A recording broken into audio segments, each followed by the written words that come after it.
Yeah.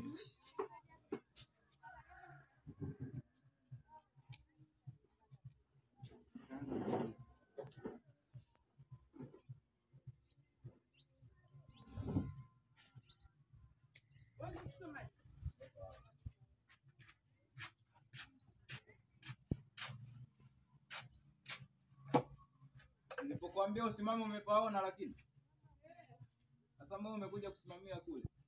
Wapi? Simama huko, hapo si uko naye. Nisimame wapi? Basi au anaye. Yes. Wewe utaonekana hapo sasa. Fika ninyang'anye mwaga hapo, simama. Hebu takasa kazi ya mikono yetu.